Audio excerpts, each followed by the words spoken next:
mulleres. Nós non somos bruxas nin meigas, somos mulleres sabias. Temos coñecementos ancestrais sobre a natureza. Exercemos de menciñeiras, curandeiras e comadronas. Ás veces temos recursos económicos. Somos independentes e con criterio propio. Donas do noso corpo e mente. Está claro que somos moi perigosas e supoñemos unha ameaza. E polo tanto, eles teñen suficiente para acusarnos, maltratarnos e violarnos. Ímonos presentar. Eu son Ana de Castro, veciña de Armenteiro.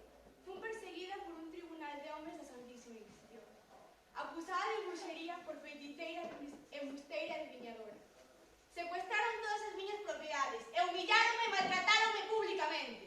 Fun desterrada de Armenteira e Santiago en 2 ocasións. Vamos a ver! Eu son Lucía Fidalgo, de San Martiño de Danio, en Lugo.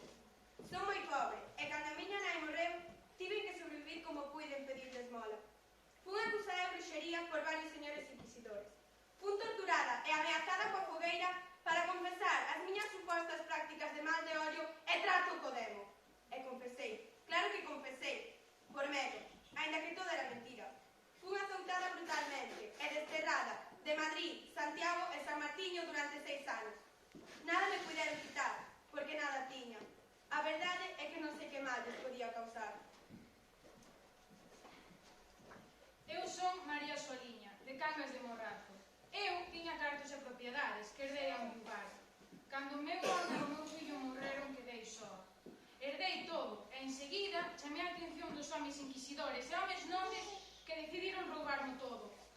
Fun acusada de entregar a miña alma ao demo. Ante iso, quedas totalmente exposta. Non tes maneira de defenderte deses machistas con poder que non soportan que unha muller sexa máis ca eles. Fun acusada de bruxería, torturada, e confesei todo o que eles dicían, mesmo que tiven trato carnal co demo. Válgame Deus. Despoxáronme de todo o que tiña, desterráronme, e a miña amargura pola morte do meu fillo e o meu home case me fan perder a razón. Eu son María Rodríguez, natural da Ponte de Lima, acusada de bruxería, xulgada en Tui, onde me torturaron e mutilaron. Pero fun valente e non ia confesar algo inexistente. Pero voltaron a torturar e as miñas forzas esmoleceron.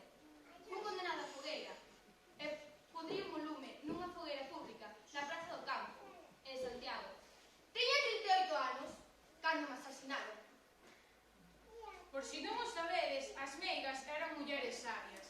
As bruxas estaban relacionadas co mal, coas malas artes do demo. Hoxe, simos exercer de verdadeiras bruxas malvadas, realizando un conxuro de mal de ollo contra todos os misóxinos maltratadores de mulleres, sexan da época que sexan. Verá